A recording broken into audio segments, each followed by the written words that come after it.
Muy buenas tardes con todos los que nos pueden estar mirando en este momento a través de Facebook Live. Estamos muy gustosos de tener este tiempo y agradecidos con el Señor por la oportunidad que nos da de tener este tiempo, esta entrevista con nuestro pastor José Lo Mercado. Y realmente muchas gracias y buenas tardes con todos. Quisiera que un poquito puedan conocerse. Estamos recién casi conociendo, con el pastor José Lo nos conocimos en Quito, en una conferencia que él vino, así rápidamente nada más.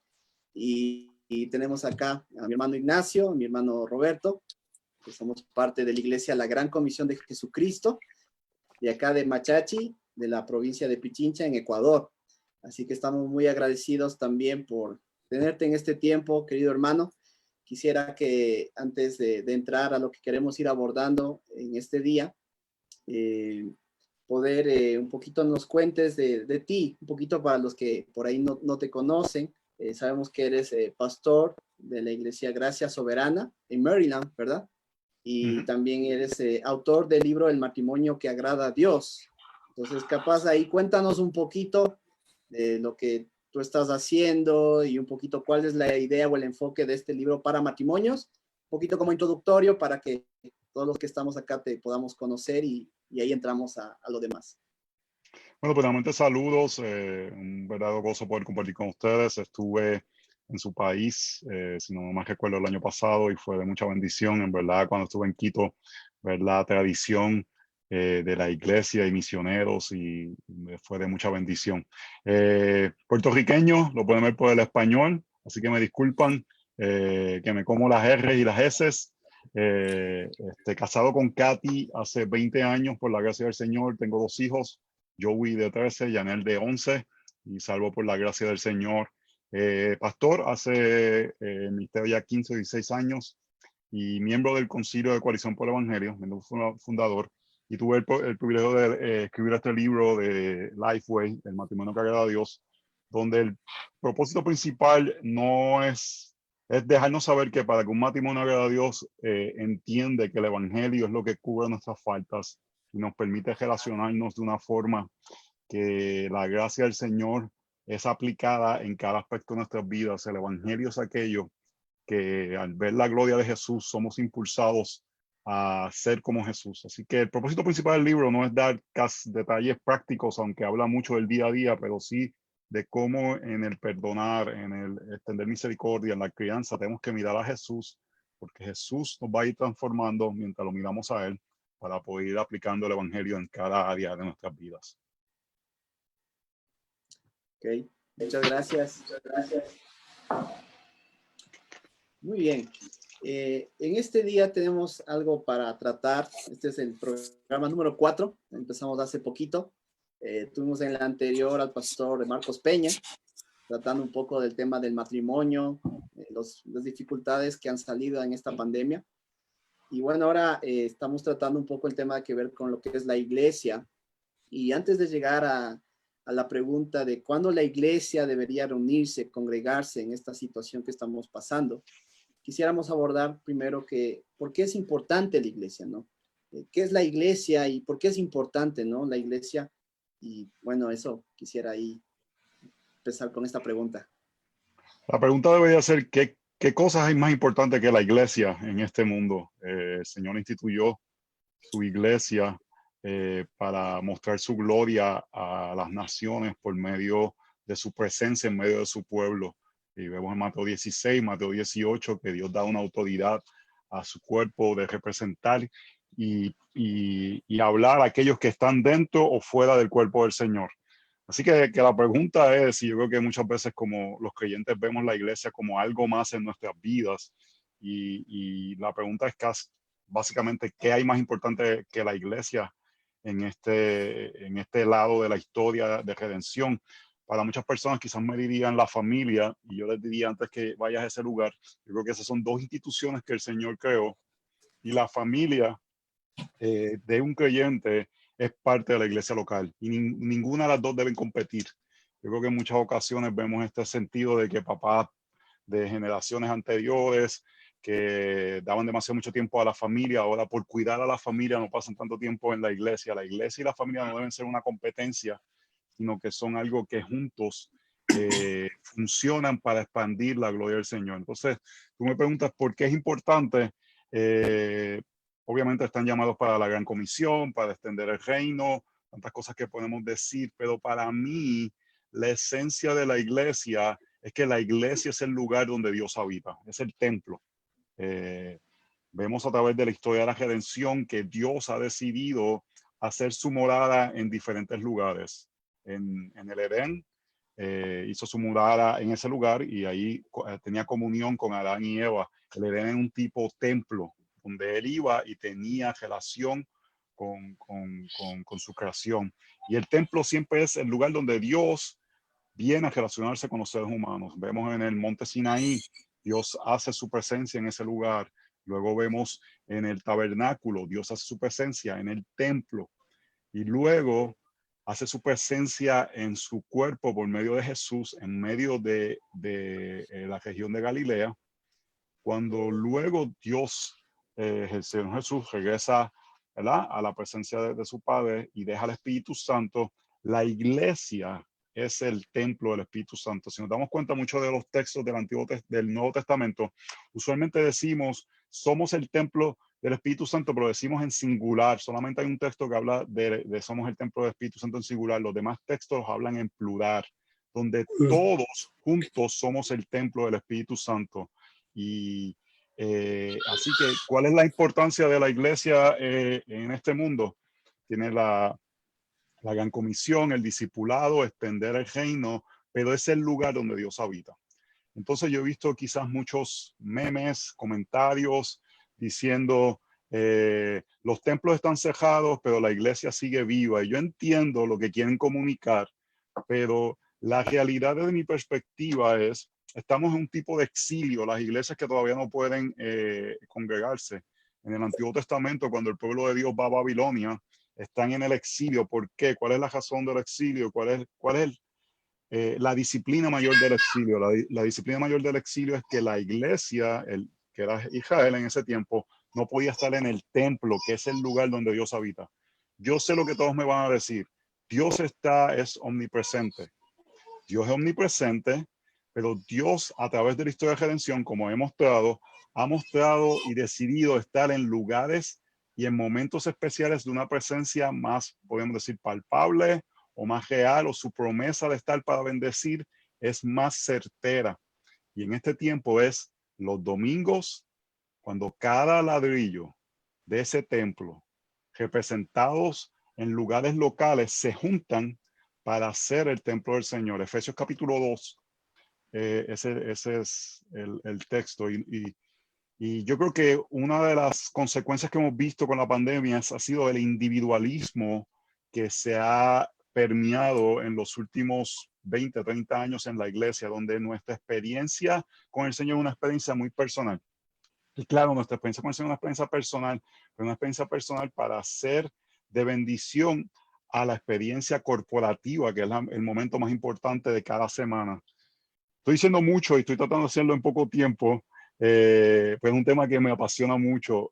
Dios hace un ritmo de 7 días, 6 días de trabajo, 1 de descanso, y en ese ritmo lo hace para que la iglesia descanse en él, y el recordatorio de ese descanso todos los domingos es cuando vamos al descanso de estar en la presencia del Señor. Cuando yo hablo mi Biblia todas las mañanas, aquí en este mismo cuarto donde hago mi devocional diario, la presencia de Dios está aquí. Cuando oro con mis hijos, la presencia de Dios está ahí. Pero la presencia de Dios, donde más está mostrada en este momento de la eternidad, es cuando la iglesia en expresiones locales se reúnen. Y voy a ir al texto para mí básico. Primero sería Mateo capítulo 18, donde habla de la disciplina de la iglesia, y cuando dice luego... ¿Dónde están 2 o 3? Sí, y la cosa es que la gente entiende 2 o 3 como vamos a juntarnos 2 o 3 y tener un tiempo de oración. Eso no es lo que ese texto está diciendo, donde están personas que pueden ejercer disciplina sobre alguien. Ahí está el Señor, porque el contexto del texto es la disciplina del Señor. Entonces, que 2 o 3 es una congregación pequeña. La iglesia local donde yo participo, soy pastor, somos más de 200 personas. Yo le digo a la iglesia local, donde 2 o 3 están reunidos en mi nombre, ahí estoy yo. Donde 200 estamos reunidos en su nombre, en Gracia Soberana, ahí está el Señor, porque es la expresión local donde se puede ejercer la disciplina de la iglesia. Pero Efesios capítulo 2, hay un texto que todos sabemos el contexto de Efesios, nos habla por gracia, divide la pared de separación y habla y dice, en el verso 17 de Efesios 2 dice, y vino y anunció paz a vosotros que estabais lejos y paz a los que estaban cerca. Obviamente está hablando de Jesús, está hablando de la reconciliación por medio de la cruz. Y la pregunta es, ¿cuándo Jesús fue a Éfeso? Nunca. Jesús siempre estuvo en el área de Galilea, nunca estuvo en Éfeso. Vemos un lenguaje similar en Romanos capítulo 10. El propósito del texto es decir, cuando se predica la palabra del Señor, ahí está Cristo. Ahí está presente el Señor. Y si vamos más adelante, dice, así pues, verso 19, ya no soy extranjero ni advenedizo, sino que sois conciudadanos de los santos y sois de la familia de Dios, edificada sobre el fundamento de los apóstoles y profetas, siendo Cristo en Jesús mismo la piedra angular, en quien todo el edificio, bien ajustado, va creciendo para ser un templo santo en el Señor, en quien también vosotros sois juntamente edificados. ¿Para qué? Para morada de Dios en el Espíritu. Todo esto que he dicho, lo que para mí es el énfasis del Nuevo Testamento es que la iglesia del Señor es el lugar donde Dios mora y habita. Esa es la importancia de la iglesia. Y esa expresión es vista y puesta en efecto cada domingo mientras observamos el ritmo de congregarnos, mientras cada domingo, yo le digo a la iglesia, cuando llegamos a la iglesia el domingo, no vamos a ver a las personas necesariamente, aunque eso es importante, vamos a experimentar la presencia del Señor. Y debemos de ir asombrados de que podemos entrar al templo. Así que yo pienso que muchas veces le llamamos el templo al edificio y yo creo que eso es erróneo. No debemos llamar el templo a un edificio porque el templo es donde se congrega la iglesia. Ahora mismo nosotros por la pandemia estamos congregándonos al aire libre y ese es el templo. Está cada ladrillo representado por medio del lugar donde Dios habita y mora con su pueblo. Así que esa es la importancia de la iglesia, desde mi perspectiva. No, y está buenísimo lo que compartes porque nos lleva a tener en cuenta que aunque la presencia de Dios puede estar en todas partes, porque eso lo manifiesta sus atributos, puede estar tan lejos, inmanente, tan cerca, trascendente en los dos aspectos, dentro de nosotros, por su Espíritu Santo que mora en nosotros, la presencia especial de Dios está donde su pueblo se reúne. Donde ese pueblo está siendo edificado como piedras preciosas, dice Pedro, ¿no? Uh-huh. Y como eso, si nosotros no vemos la importancia de la presencia de Dios especial con su pueblo, o sea, donde su pueblo está, podemos caer, y muchos lo hemos notado en este tiempo, han pasado muchos meses, muchos, tal vez 3, camino a 4, muchos domingos, donde se puede llegar a acostumbrar un creyente, una persona que ama al Señor, pero acostumbrar a decir, bueno, estamos siendo iglesia ahora, como tú lo decías, ¿no? Aunque los edificios estén cerrados, ¿cierto? Nosotros somos iglesia donde estamos. Es difícil, y yo creo que compartes esto, ¿no? Pero es difícil tratar de ser iglesia a través de medios electrónicos. Podemos tener conversaciones, podemos tener estudios, pero es en la congregación donde la comunidad de la iglesia, una comunidad unida por la gracia del evangelio, esa comunidad que se edifica unos a otros, que desarrolla lo que llamamos la membresía, donde uno puede amar, soportar, perdonar los unos a los otros, como la Biblia repite muchas veces en el marco de la membresía, de miembros los unos de los otros. Y esto no se puede dar, como tú decías, a una disciplina, es algo a lo que se restringe la iglesia cuando esta no puede congregarse, porque no puede disfrutar de la comunidad, de vivir en comunidad.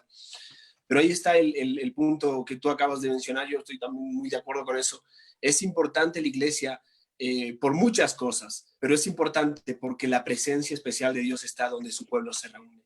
Y es allí donde el corazón de muchos creyentes, muchos hermanos hemos tenido la lucha, ¿no? Durante todo este tiempo de saber que estamos frenados, detenidos en cierta manera, eso no nos ha detenido para seguir edificándonos unos a otros, pero no lo hemos podido hacer como se debe a través de la congregación reunida, ¿no? Y creo que considerando la importancia de la iglesia en cuanto a lo que es reuniones en particular, ¿por qué no considerar ahora el acto de la congregación en sí? O sea, cada creyente individualmente, tú decías ahí, donde personas ejercen autoridad para disciplina, como dice Mateo 18, congregados. Pero en este contexto ahora, como iglesias, como creyentes individuales, ¿qué es lo que nosotros debemos hacer ahora? Mi pregunta es, cada creyente, tanto esposos en sus hogares, padres, madres, hijos que aman al Señor, que están en Cristo, en este tiempo en el que nos encontramos, en esas circunstancias en las que estamos viviendo, esperando que más adelante podamos congregarnos. Yo sé que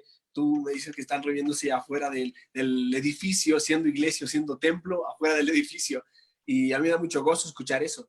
Pero aquellos que aún nos hemos limitado a no abrir o no hacer una apertura del edificio para reunirnos o congregarnos, ¿qué debemos hacer como creyentes? ¿Cuál es el llamado en este tiempo para la iglesia de manera individual, cada uno de nosotros? Muy buena pregunta. Nosotros, como te dije, estuvimos 3 meses, estamos ya de regreso y algo que yo hice cada domingo que teníamos,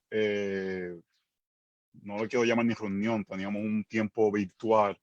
Yo empezaba el servicio diciendo a la congregación, esto es un medio de gracia para recordar verdades, pero no es congregarnos, porque para congregarnos necesitamos estar reunidos en tiempo y espacio. Yo les recordaba, estamos reunidos en tiempo, no estamos en el mismo espacio. Y algo que nosotros hicimos como congregación, que yo creo que fue de mucho beneficio y estamos viendo el fruto ahora mismo, fue que cultivamos un tiempo de lamento, de lamentar bíblicamente la realidad que no podemos cumplir, no podíamos cumplir uno de los mandatos principales que Dios nos da como creyentes, que es afirmar el pacto cada semana.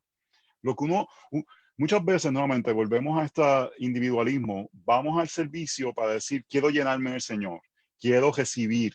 Y obviamente Dios hace eso, pero hay unas funciones de bendición, Hebreos capítulo 10, que habla de que no dejamos de congregarnos porque para exhortarnos unos a otros, para recordarnos, para que nuestros corazones no se endurezcan. Y desde mi perspectiva, uno de los propósitos principales cada domingo cuando llegamos es como pasar una lista. Estoy en el pacto, estoy declarando que estoy en el pacto, estoy todavía en el pacto, cada domingo llegamos, estoy aquí, no me están disciplinando, estoy en el pacto. Y lo estamos comunicando al mundo y lo estamos comunicando a aquellos que están alrededor nuestro, y eso nos exhorta, nos da ánimo el ver, mira, esta persona está todavía cultivando el pacto, esta persona todavía está permaneciendo, y eso debe ser de ánimo los unos a los otros. Así que debemos de cultivar en lugar un aspecto de decir, oye, esto está bueno, estoy en casa, tengo mi bebida, no me tuve que levantar tan temprano, yo me puedo acostumbrar a eso. Lo que debemos de cultivar en este tiempo es un lamento, de decir, y el lamento cristiano no es una queja. Utilizan esa palabra, queja ustedes en Ecuador. No es una queja, es un aspecto de que uno se da cuenta de que hay cosas que no son como deberían de ser, y eso nos hace levantar nuestra mirada al Señor y decir, Señor, ven pronto. Necesitamos lo que tú vas a hacer, que es restaurar todo a lo que es correcto.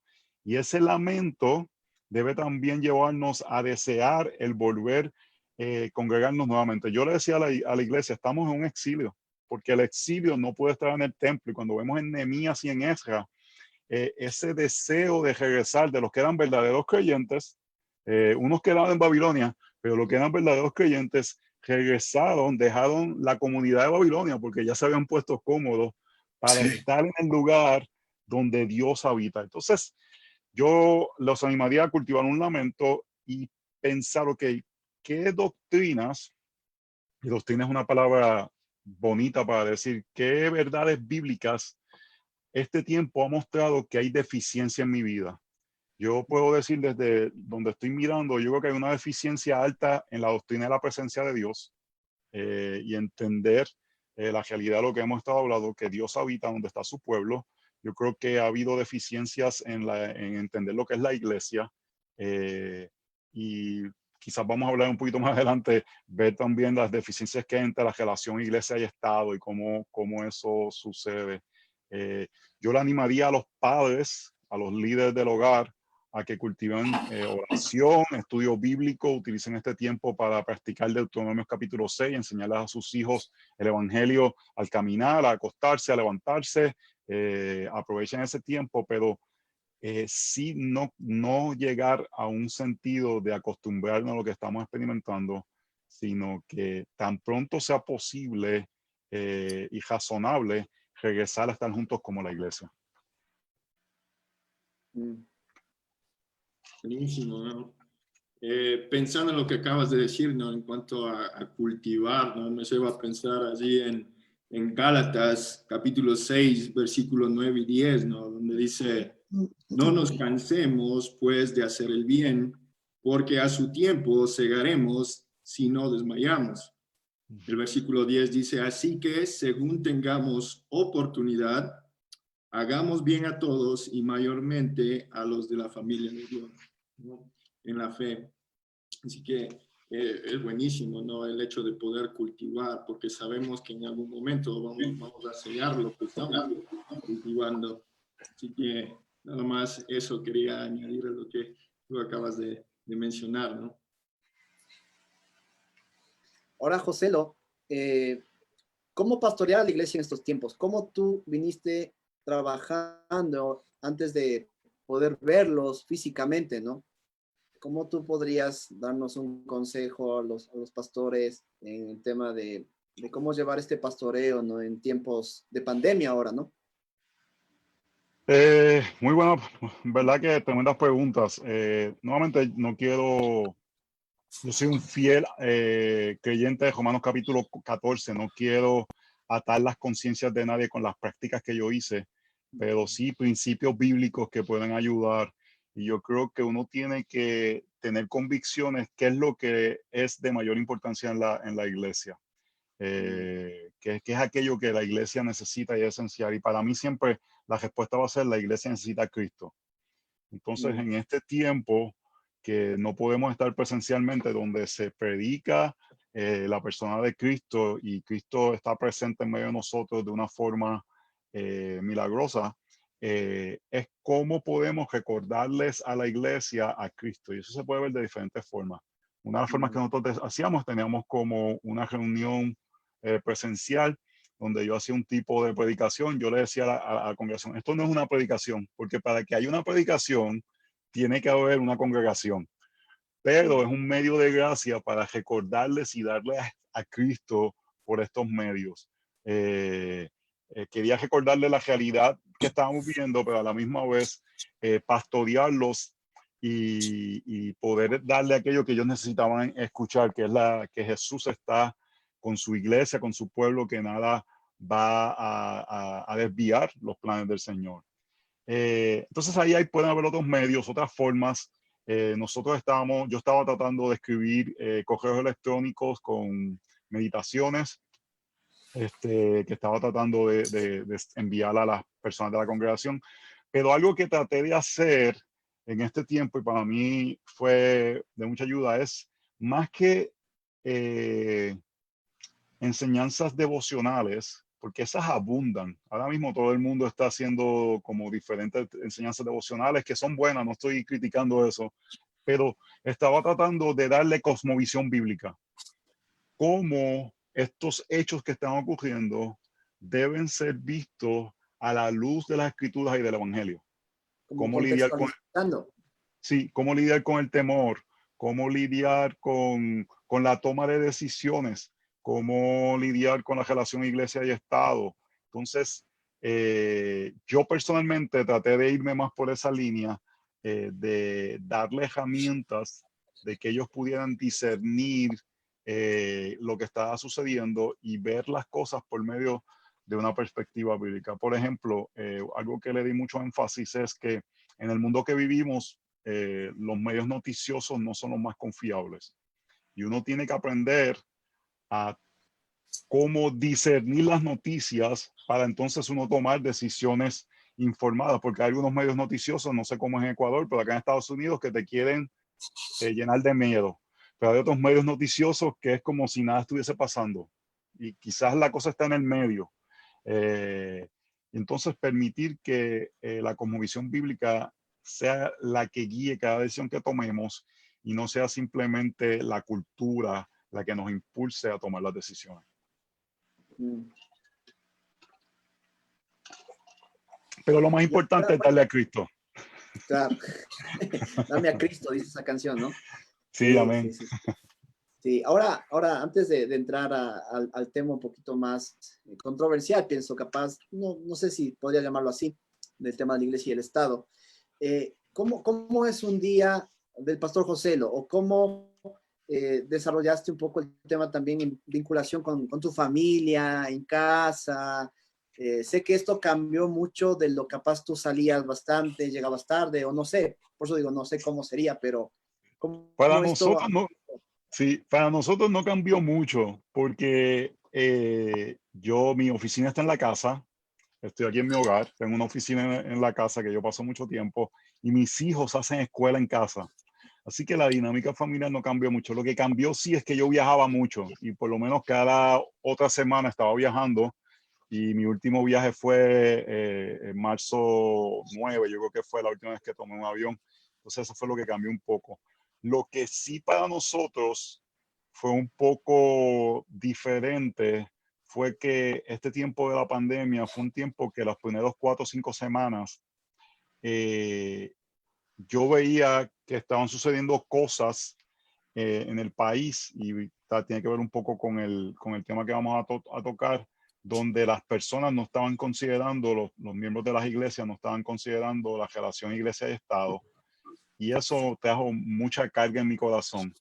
Y fue un tiempo que yo usualmente pienso profundamente, estoy todo el tiempo leyendo, pensando, meditando, filosofando, orando, cosas así por el estilo, pero fue un tiempo muy intenso y fue un tiempo que mi esposa tuvo que, ella dice que al final del tiempo, mi esposa y yo somos muy compatibles, en verdad muy pocas veces tenemos diferencias, pero ella llegó a una conclusión y dijo que tuvo que aprender a ser ayuda idónea sin necesariamente comprender lo que me estaba sucediendo. Y que fue un tiempo interesante donde al final necesitamos que el evangelio nos ayudara, porque ella me veía con esta carga que yo llevaba y ella no la entendía, pero al final ella dice, yo no tengo que entenderla, yo estoy llamado a apoyar a mi esposo en este tiempo.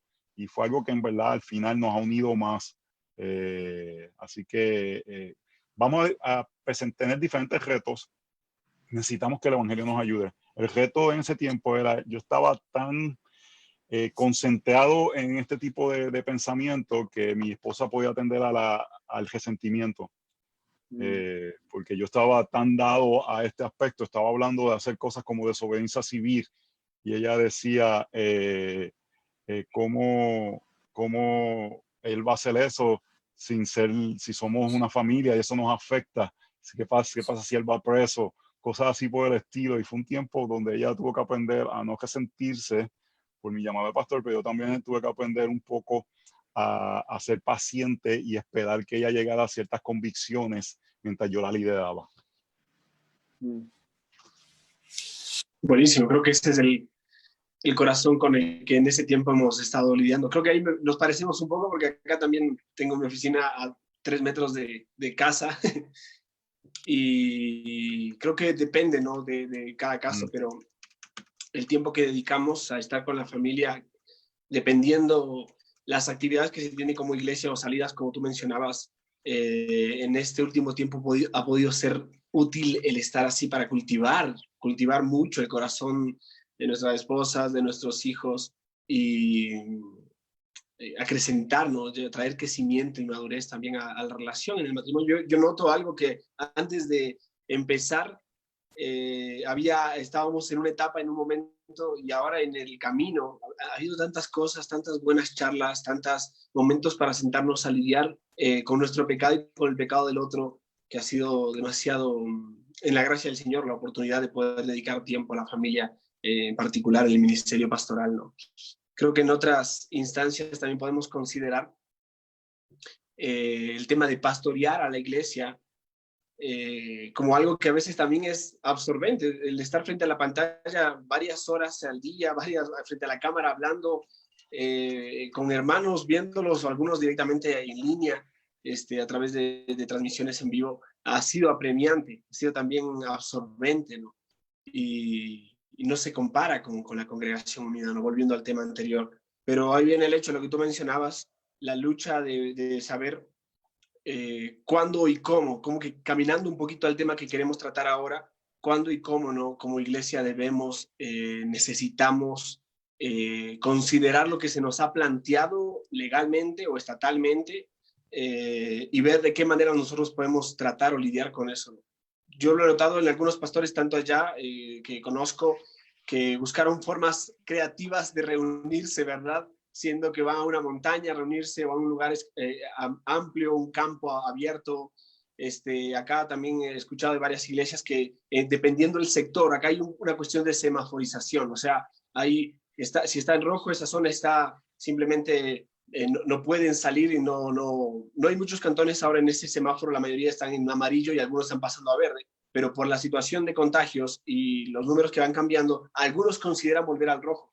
Pero así como cuando uno está conduciendo, el corazón pecaminoso lleva a que cuando ves el amarillo la gente acelera más en lugar de frenar. Está sucediendo la misma situación en cuanto al nivel de contagios. Pero pensando ahora en la iglesia, ¿cuándo la iglesia debería comenzar a congregarse, ¿no? Obviamente yo sé que esta es una pregunta muy general y que se debe aplicar dependiendo de las circunstancias, la cultura, la ley que se ha edictado en ese momento, el contexto de la iglesia y demás, pero de lo general a lo específico, ¿cómo podrías tratar con esta pregunta? Bueno, déjame organizarme un poco mis pensamientos. Yo creo que hay unos aspectos de que yo empezaría preguntándome cómo la iglesia se relaciona con el Estado. Y de ahí después iría al aspecto práctico, que al final van a ser decisiones, Romanos 14, que cada lugar tiene que tomarlo con fe. Dice Romanos 14 que lo que no nace de fe es pecado.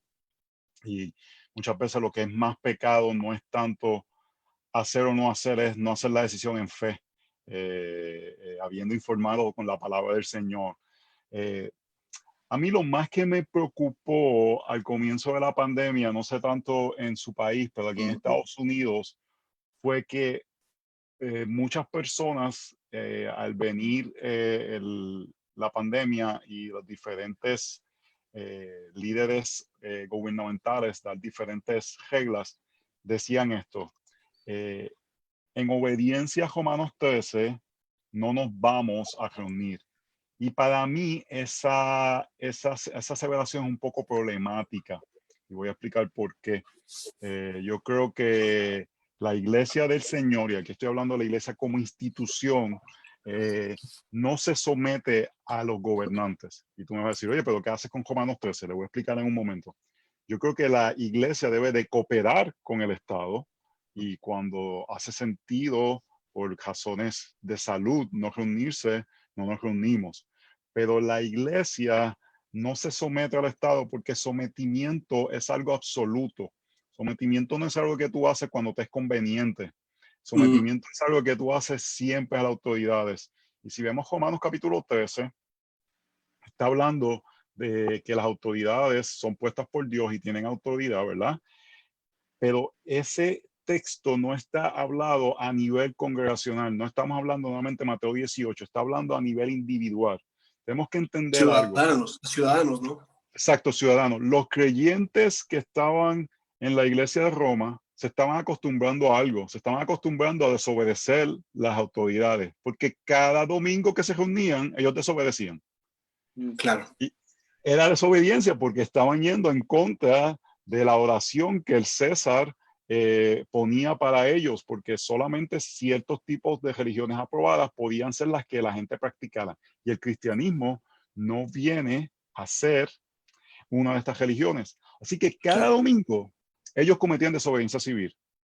Lo que Pablo le estaba diciendo, desde mi perspectiva y como veo el texto, es que, ok, yo sé que ustedes cada domingo desobedecen las leyes civiles porque se reúnen como iglesia, pero no se acostumbren por eso a no pagar los impuestos, a portarse mal.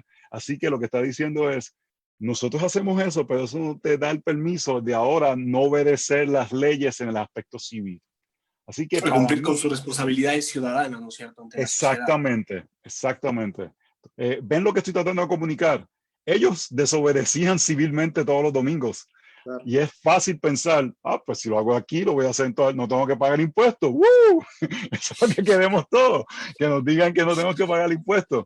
Y entonces, el aplicar eso a cuándo, cómo y dónde nos congregamos y en qué forma nos congregamos, le estamos dando una autoridad al Estado que no tiene. De decirle a la iglesia del Señor cuándo y cómo y dónde y de qué forma nos congregamos. En la historia del cristianismo, la iglesia en muchos lugares se reúne a pesar de que el Estado le diga que no se reúna. Se reúne de diferentes formas.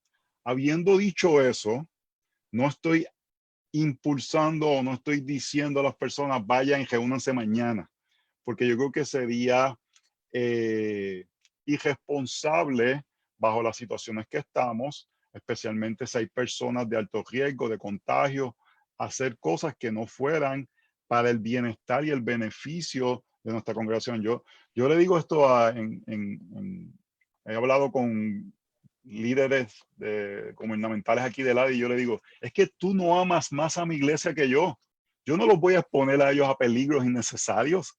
Y tú me estás diciendo cómo y cuándo reunirme cuando mi mayor interés y propósito es el bienestar de ellos. Así que nosotros cooperamos, nosotros somos amigables con el Estado mientras sea posible. Primera de Timoteo capítulo 2 dice que oremos para que podamos vivir en paz con el Estado. Entonces deseamos eso.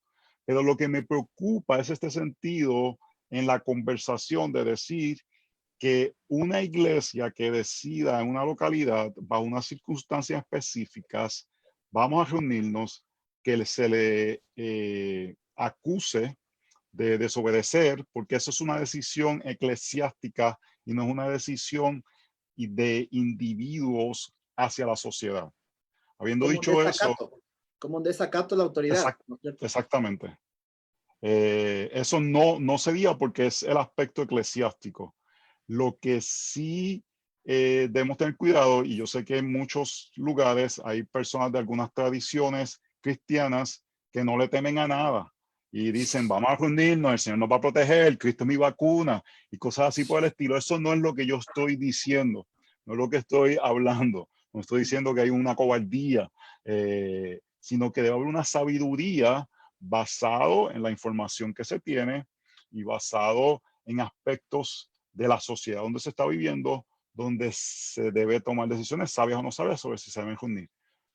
Para mí, ¿cuándo la iglesia debe reunirse? Yo creo que deben haberse varias cosas. Número uno, no debe ser que lo dicte el gobierno. Eso no debe ser lo principal que debe dictar, aunque queremos cooperar con el gobierno. Lo que desde mi perspectiva es que, número uno, si tú piensas que el gobierno te está diciendo que no, y tú piensas que ya debes reunirte, tienes que estar dispuesto a las consecuencias que el gobierno ponga. Eso es número uno.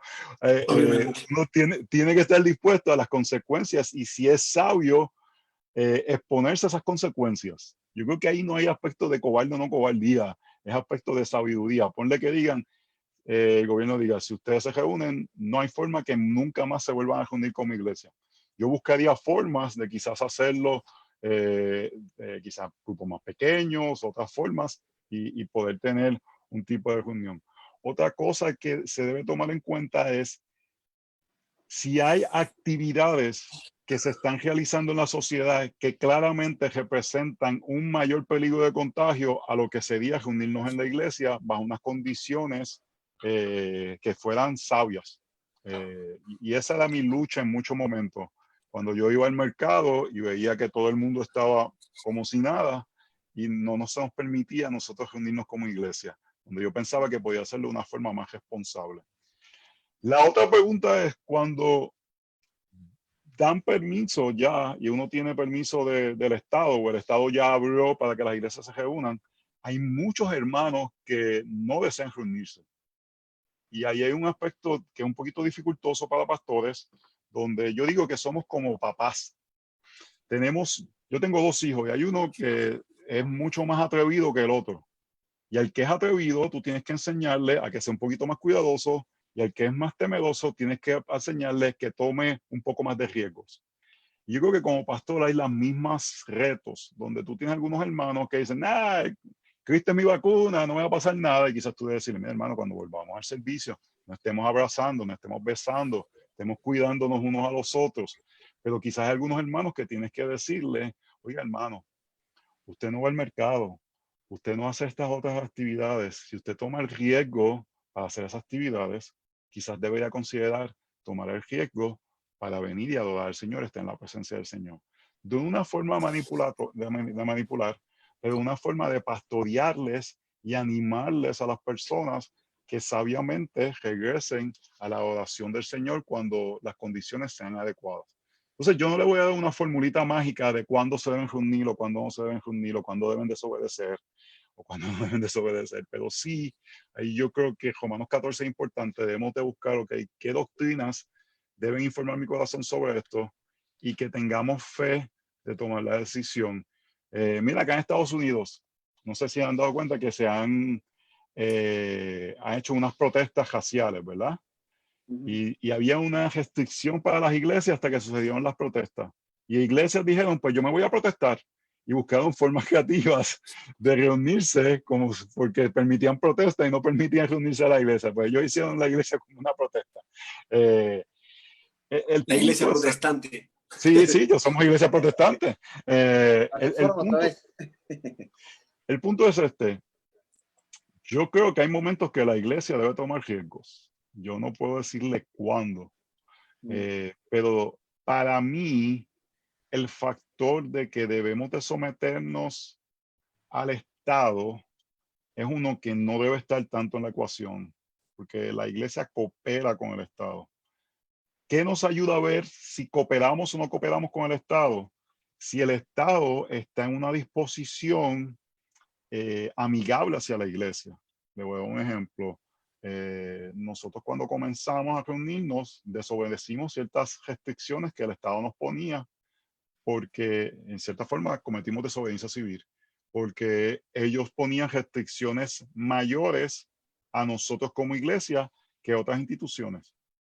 Y yo le mandé un email, un correo electrónico diciéndole, déjeme decirle que nos vamos a reunir, pero nos vamos a reunir de esta forma, porque ustedes están permitiendo que se reúnan de esta forma estos grupos y a nosotros no. Esta es la hora de nuestro servicio. Le dejé saber que íbamos a violentar. Básicamente las primeras 2 o 3 reuniones eran, las personas podían estar en sus autos solamente. Y yo les dije a las personas, si quieren salir de sus autos, salgan de sus autos. Y muchas familias salieron de sus autos y pusieron sillas alrededor del área donde estábamos y desobedecimos el mandato del Estado, que era que permaneciéramos en el auto porque habían actividades mucho más peligrosas sucediendo en nuestra área. Entonces, para mí, eso es un aspecto cuando ha habido lugar aquí en Estados Unidos que se permiten actividades, por ejemplo, como protestas, y no se permitía que iglesias se reunieran ni al aire libre. Entonces, eso a nosotros también sí nos animó, porque el Estado estaba teniendo una doble vara. Yo entiendo la preocupación del Estado en que cuando uno canta puede haber mayor contaminación. Por eso nosotros hemos decidido hacerlo al aire libre, porque eso reduce el riesgo. Pudiéramos hacerlo ya adentro, tuviésemos ya el permiso de hacerlo adentro, pero preferimos hacerlo al aire libre porque tenemos hermanos que son de alto riesgo y eso le permite participar, porque para mí al final, mi propósito no es demostrarle a nadie que soy valiente, mi propósito no es demostrarle al Estado que puedo ir en contra de ellos, mi propósito es servir al Señor con una buena conciencia y que la iglesia del Señor, en el momento que es sabio, pueda reunirse y pueda congregarse. Entonces, no es una muestra de hombría en este momento, es una muestra de sometimiento y obediencia al Señor, en donde nosotros cooperamos Le dimos uno acá en Estados Unidos, tuvimos comunicación con el Estado y cuando pudimos, nos adelantamos una semana a la orden del Estado, así que desobedecimos civilmente de dos formas. Lo hicimos una semana antes de lo que ellos ya habían anunciado y lo hicimos también fuera de los autos desde antes que ellos lo habían prescrito. Yo creo que la decisión viene de ese sentido. Si yo veo que el Estado en buena voluntad está tratando de proteger a la población, yo quiero cooperar con eso. Voy a decir algo acerca de otro argumento que se está usando mucho y es el argumento de hacemos las cosas por amor al prójimo. Yo creo que ese argumento un poquito, hay que tener cuidado con él, porque nuevamente al final nosotros hacemos las cosas para la gloria del Señor. Y si nos ponemos, ustedes le llaman esposas cuando alguien es arrestado. Si yo me pongo una esposa o una camisa de fuerza diciendo, estamos haciendo esto porque queremos amar al prójimo, obviamente la iglesia siempre quiere amar al prójimo, pero tenemos que hacer cualificativos, porque si decimos, estamos haciendo esto porque queremos siempre amar al prójimo, hay momentos que la iglesia hace cosas que tienen la apariencia que no es amor al prójimo. En cierta manera nos limitamos a amar al prójimo diciendo que estamos amando al prójimo por esto. Puede ser un poco ahí trabalengua, pero la iglesia tiene muchas formas en las que se ama al prójimo. La iglesia, en gran manera, su servicio, su disposición ante la sociedad es ese amor al prójimo, pero al detenerla, simplemente nos restringimos mucho más a lo que podemos hacer como iglesia, ¿no? Y lo otro es, si tú dices, tenemos que tener que hay doctrinas que son sombrillas, no sé si usan esa palabra, paraguas que nos cubren, y no podemos hacer ciertas doctrinas por encima de esas. La gloria de Dios para mí es la número principal. La principal. Si yo digo, esta decisión la hacemos porque siempre queremos amar al prójimo, tenemos que tener cuidado, porque qué tal si en 2 meses sale una ley que promulga el homosexualismo y te dicen, pero tienes que aceptarla por amor al prójimo. Entonces tú haces cualificativos. Tú dices, estamos haciendo porque pensamos que en este momento la forma que se ve amar al prójimo es cooperando con el Estado, pero tan pronto veamos que la forma que amar al prójimo es teniendo un servicio, lo vamos a hacer, porque la iglesia nunca funciona por lo que la popularidad. Nosotros no pastoreamos porque lo que Facebook dice, no hacemos encuestas de popularidad, sino que permitimos que sea la palabra de Dios lo que gobierna nuestras vidas. Entonces, a mí esos dos argumentos me fueron un poquito preocupantes porque fueron casi como muy amplios. En obediencia a Romanos 13 y porque queremos amar al prójimo, vamos a dejar de congregarnos. Y tenemos que ver, dejar de congregarnos es la esencia de lo que es ser creyente. Somos salvos para congregarnos, para estar con el cuerpo del Señor. Entonces, no es algo que lo hacemos ligeramente. Y tiene que estar la gloria de Dios por encima de todo eso cuando estamos tomando esa decisión. Entonces, la pregunta es cómo glorificamos a Dios, cómo la gloria de Dios está puesta en ese momento. Yo creo que a veces somos muy simplistas en momentos para parecer bíblicos, pero no vemos las implicaciones lógicas de las decisiones que estamos tomando más allá. Porque si decimos en obediencia a Romanos 13, vamos a dejar de reunir, ¿y qué tal si esto va 6 meses? Dejan que se hablan las discotecas de donde tú vives y las iglesias no. ¿Vas a aplicar Romanos 13? Entonces ahí es donde yo pienso que siempre tenemos que pensar un poquito más allá y tener cuidado y dar cualificativos. Yo siempre decía que debemos cooperar con las autoridades hasta que las autoridades muestren que están trabajando y obrando en buena fe hacia la iglesia. Para nuestro bien, como dice Romanos. Exacto. ¿Ya? Pero lo que estaba dejando saber era, mientras yo pueda discernir que ellos no están haciendo algo específicamente para perjudicar la iglesia, yo quiero poder cooperar. Pero mientras cuando ellos cambien esa actitud, entonces vamos a considerar la desobediencia civil. Y me gustaría tratar algo aquí antes de finalizar, ¿no? Al principio mencionaste la importancia de la presencia especial de Dios con su pueblo, y eso resalta en la ley moral de Dios cuando nos dice que honremos y guardemos el día de reposo, que para nosotros como iglesia, como creyentes, es el día del Señor, ¿no?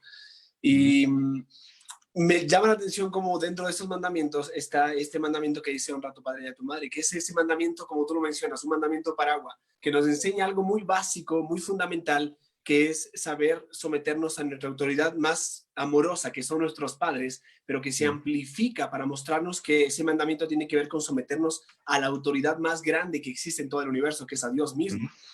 De ahí que los padres sean representantes de Dios en el hogar, en cierta manera, de ahí que los pastores de esta misma forma como autoridades, de ahí que los gobernantes y demás.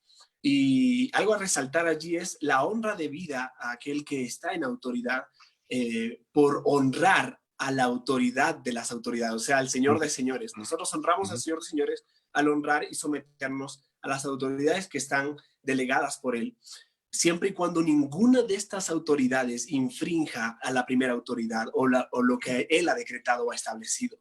Y entonces aquí está también un asunto claro de cómo poder interpretar Romanos, ¿no? Como tú mismo lo mencionas, sabiendo aún como lo decía Pedro en el libro de los Hechos, ¿no? En el cuadro de es necesario obedecer a Dios antes que a los hombres. Y entonces nosotros sabemos que no pueden taparnos la boca porque tenemos un derecho a la libre expresión cuando se trata de predicar el evangelio, en el contexto de lo que decía Pedro. En el contexto de Romanos había desobediencia civil porque el Estado directamente estaba atacando en gran manera lo que llamamos la iglesia, siendo perseguida, y entonces esta se reunía, buscaba los medios, era creativa. Me llama la atención como la historia de la iglesia, 20 siglos de iglesia, nos ha dejado tantas experiencias y tantas buenas ideas de cómo podemos nosotros ser iglesia.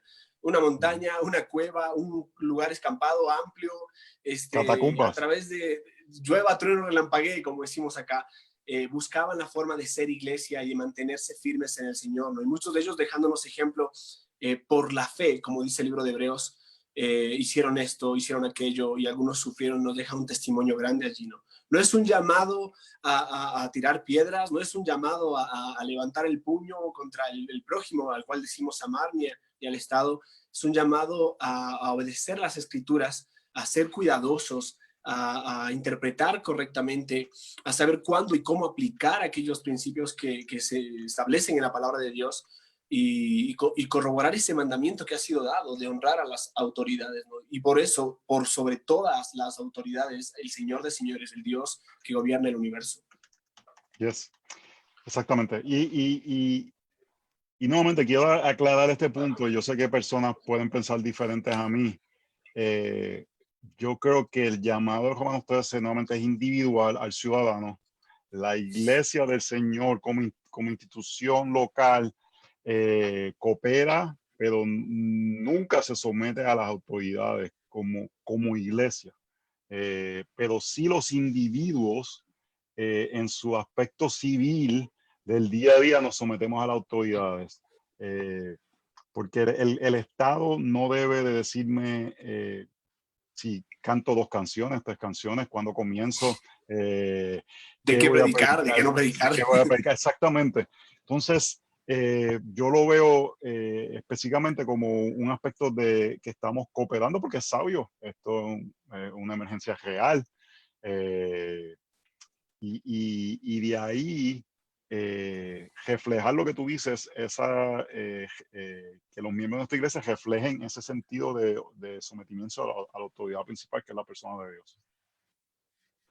Claro, Jesús, ¿no? Ese ejemplo, ¿no? De la moneda, déjenme ver. Entonces, den a César lo que es de César y a Dios lo que es de Dios. Pagan su impuesto, no está diciendo que no. Anda, Pedro pesca también en otra ocasión y paga el impuesto por los dos. Entonces, no es un tema de no pagar o los impuestos que necesita el Estado para toda la administración que llevan, ¿no? Aunque aún acá en nuestro país está habiendo muchos casos vergonzosos con el tema de los robos o sobreprecios y cosas así, ¿no? Pero casi ya finalizando y concluyendo, bueno, alguien hubo por allá en los Estados Unidos de tomar un poco la interpretación del tema del faraón, ¿no? Como decirle, tú faraón, hablando como al gobernador, tú faraón, no nos vas a permitir esto, lo otro, destruir la familia, que vengan los niños y los ancianos. ¿Cómo tú ves eso? No quiero mencionar nombres, pero creo que capaz tú entiendes la idea. Sí, yo creo que... Perdón, lo que corte, ajá. pero justo mencionabas el cuadro en la iglesia y estoy de acuerdo contigo, estamos en una especie de exilio y estoy de acuerdo, es verdad. Estamos exiliados de la congregación como tal, ¿no? Pero simplemente estuvo para la pregunta que comparte José Luis. Sí, es interesante porque también pudiéramos hablar de Ciro como un hombre pagano, fue usado por Dios para que el pueblo de Dios regresara a adorar al Señor. Entonces, a veces como que no, obviamente yo quisiera que fuera un hombre piadoso el que gobernara el país, pero si Dios usa un pagano que permite que el pueblo de Dios adore, prefiero a ese a uno que traiga persecución a la iglesia. Obviamente, el libro de Éxodo es un libro que hay que tener cuidado el de simplemente traerlo y transportarlo a nuestra experiencia actual, aunque 1 Corintios capítulo 10 nos dice claramente que estas cosas sucedieron para enseñanza nuestra. Como ejemplo, dice, para que no como pequéis, ejemplo, ¿no? ¿sí? Entonces, la figura de Faraón representaba el pecado, el dominio de las tinieblas. Entonces, uno no quiere decir que los gobernantes que Dios ha puesto son Faraón o algo así por el estilo, pero sí puede haber una enseñanza de cómo el pueblo de Dios en sometimiento a Dios salió. Lo que yo no lo usaría como una apologética para decir Dios libró de las plagas al pueblo de Israel, nos va a librar de las plagas, esta plaga a nosotros, o como usarlo como una apologética de decir siempre debemos de hacer lo contrario a lo que diga los gobernantes y no nos dejan congregar, porque yo creo que hay momentos que es sabio decir, bueno, Señor, en este momento no es sabio congregarnos. Y verlo como eso, como un exilio. Y el exilio es una disciplina, y eso es algo que cada creyente en este momento debe pensar. Hebreos capítulo 12, porque Señor, tú no estás disciplinando, ¿qué tú me quieres enseñar? La disciplina del Señor no es un castigo, es su trato amoroso para nosotros, para enseñarnos qué nos quiere enseñar. Yo no sé en Ecuador, pero aquí en Estados Unidos, el ausentismo en las iglesias, y te estamos hablando de iglesias sólidas, es algo espeluznante. Y yo pienso que una de las cosas que Dios nos estaba disciplinando era para enseñarnos a apreciar lo que significa estar reunido cada domingo. Que no es algo que tomamos livianamente, que no es algo que si el niño va a ser el próximo Messi, entonces cada domingo que tiene un juego de fútbol vamos a faltar a la iglesia.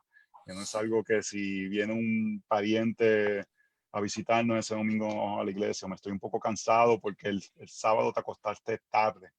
Bueno, nosotros tenemos una regla aquí en nuestra casa, que es una regla particular, no la tienen que hacer, pero los sábados nos acostamos temprano, porque queremos estar descansados para el domingo poder orar en la iglesia. Y yo tengo una convicción parecida a la que tú dijiste, no todo el mundo la comparte en este tiempo. Yo soy sabatario, yo pienso que el día del Señor es el reflejo del descanso. Y la forma que lo observamos es en el momento de congregarnos. Y ahí es donde experimentamos ese descanso que habla de Hebreos, que hay un descanso prometido que ya alcanzamos, pero todavía no está completado. Y ahí es donde lo experimentamos. Entonces, yo creo que una de las cosas que la iglesia debe aprender es apreciar y amar más el privilegio. Yo debo ser sincero, yo soy una persona con convicciones bien profundas sobre congregarnos desde muchos años. Cuando nosotros vamos de vacaciones a cualquier lugar donde vamos, siempre nos congregamos en algún lugar. Yo le digo a mis hijos, nosotros no vamos a la iglesia porque papi es pastor, nosotros vamos a la iglesia porque somos creyentes. Y donde quiera que estemos, de vacaciones en Italia, fuimos a una iglesia, no entendíamos nada porque estábamos hablando italiano, pero adorábamos con esos hermanos.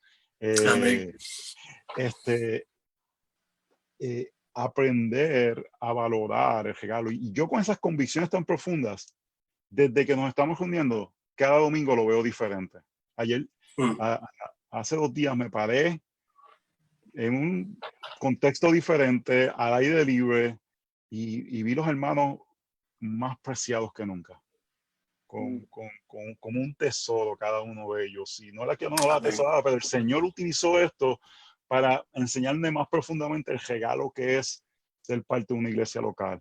Y yo creo que es algo que el Señor nos quiere enseñar en medio de esto. Así que más que decir quiero desobedecer o no desobedecer, yo creo que es importante pensar estas cosas, es realmente apreciar el regalo que es el congregarnos como iglesias locales.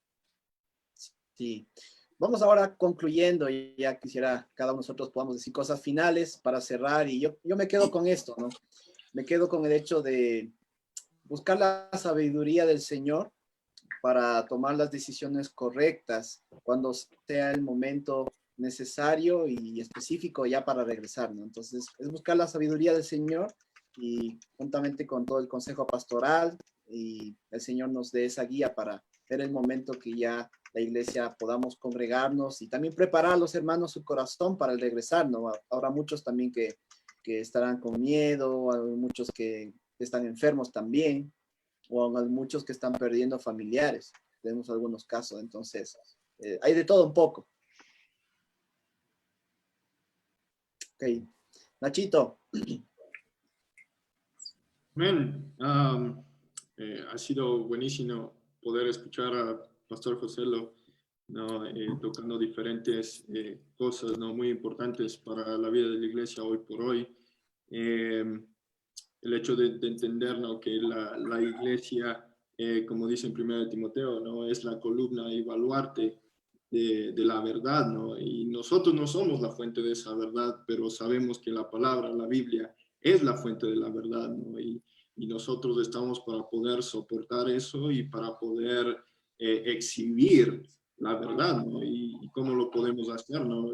Regreso al versículo que justo el hermano había comentado del hecho de cultivar, ¿no? En Gálatas, el hecho de donde decía el versículo 10, ¿no? Según tengamos oportunidad, dice, hagamos bien a todos y mayormente a los de la familia de Dios, ¿no? Y hoy por hoy lo que nosotros podemos hacer es buscar esas oportunidades, ¿no?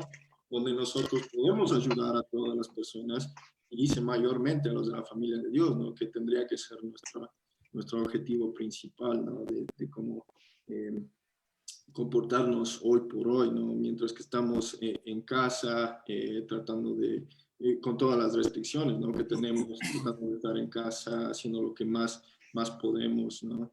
Y creo que otra oportunidad que nosotros tenemos, ¿no? De exhibir esa verdad es a través de estos recursos que hoy por hoy Dios nos ha dado la oportunidad de tener, ¿no? Como Facebook, Zoom, tener la oportunidad de tener invitados de afuera, ¿no? Como nuestro pastor que está en los Estados Unidos, que quizá otra oportunidad de esto no se hubiese dado si hubiésemos tenido, si no hubiésemos tenido lo que estamos viendo hoy por hoy, ¿no?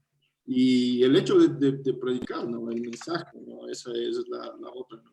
De cómo nosotros podemos exhibir la verdad, ¿no? Predicando el mensaje de Dios, ¿no? A todas las personas en este mundo. Así que muchas gracias a Pastor por su tiempo, muy agradecido por sus palabras, despejando muchas cuestiones que por ahí no solo nosotros las tenemos, sino que mucha gente la tiene, ¿no? Así que muchas gracias por esto. Placer. Con lo que quiero dejarles, sea que tome 2 semanas, un mes, el tiempo que tome, la próxima vez que vayamos a nuestra iglesia local, veamos el milagro que es eso. Estamos entrando a la misma presencia del Señor, así como el sumo sacerdote entraba al lugar santísimo. Nosotros tenemos un privilegio que es ahora el pueblo, somos el templo donde el Señor habita. Y el libro de los Hebreos dice algo que para mí es escandaloso, que entremos confiadamente. Eso es escandaloso, porque pecadores no deberían entrar confiadamente a donde Dios habita. Pero lo increíble es que Jesús, el templo que caminó en la tierra, la presencia de Dios, se dejó de estar en la presencia del Padre por un tiempo en la cruz al recibir la ira, la presencia bondadosa, para recibir la presencia de la ira de Dios por nuestros pecados, para que nosotros podamos confiadamente entrar. Así que cada domingo debe haber un asombro de que estamos entrando, casi deberíamos entrar como que, quédate, algo va a pasar, pero debemos acordarnos. Una soga. Sí, pero después nos acordamos, no, confiadamente. porque Jesús recibió la ira que nosotros íbamos a recibir. Y eso debe ser motivación suficiente para que el pueblo de Dios quiera estar junto. Buenísimo. Creo que finalizando un poco también, quisiera, aquellos que nos escuchan o que nos van a escuchar también más adelante, que puedan escucharlo completo. Si no lo escucharon, pueden ir al principio y poder ver el desarrollo de las preguntas que hemos dado hoy. Creo que hay dos cosas importantes que me gustaría resaltar, y la una es que el miedo no sea el que nos lleva a tomar decisiones, y que ese miedo no sea irracional. Temor a no congregarnos, pero no le tengo miedo a salir al mercado o salir a la calle o salir al trabajo, sino que ese temor sea una alerta de algo que saben que es no adecuado y no correcto, ¿no? Creo que el miedo ha hecho que muchos frenen su cristianismo, y entonces ese es un llamado a ser creyentes fieles al Señor, donde podemos estar confiados en Él, no tener temor de malas noticias, como dice el salmista, a pesar de que hay malas noticias, pero no tener temor de malas noticias porque sabemos que Él está al control. Y mi otro llamado, mi deseo a aquellos que escuchan y a los que estamos acá también, es, como decía José Lono, si tú como iglesia aún no te estás congregando, o si estás ya empezando a congregarte, valora eso, valora muchísimo esa puerta abierta que Dios nos ha dado para hacerlo. Yo sé que hay muchas iglesias aquí en el contexto en Ecuador que todavía no lo están haciendo, algunas ya lo están empezando. Sabemos que hay un protocolo a seguir, que hay una serie de requisitos que cumplir. En la medida en lo que podamos, busquemos tener todo eso a la mano, ¿no? Pero que estas cosas no se bloqueen la una con la otra, que el miedo no sea lo que te lleva a decidir, y que creo que mi punto es hablando de la iglesia, congregándose o no. Si todavía tu iglesia no se congrega, ora por tus pastores, ora por tus líderes, ora para que ellos tengan sabiduría, para que ellos puedan aplicar estas escrituras como lo han estado haciendo, si son fieles al Señor, amén.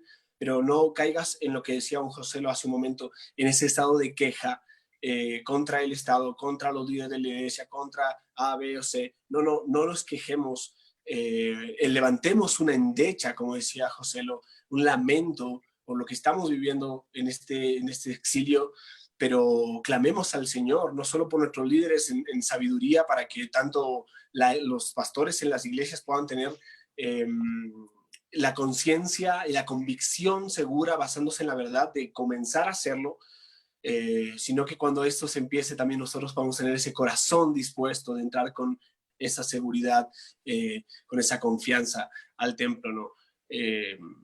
A veces podemos descansar todos sobre lo que pensamos que el Estado dice o no. Creo que después de lo que ya se ha hablado hoy, tenemos una mejor idea acerca de qué significa eso, ¿no?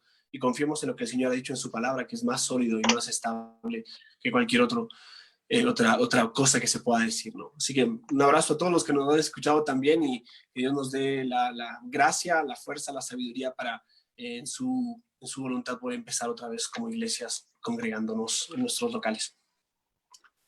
Muy bien. Muchas gracias a todos los que nos han seguido en este día, y que puedan compartir este video, que ha sido de mucha bendición para los que hemos estado ahora en vivo y en directo con el pastor Joselo Mercado, y los que puedan volverlo a ver. Gracias, Joselo, por aceptar la invitación. Gracias por tu tiempo.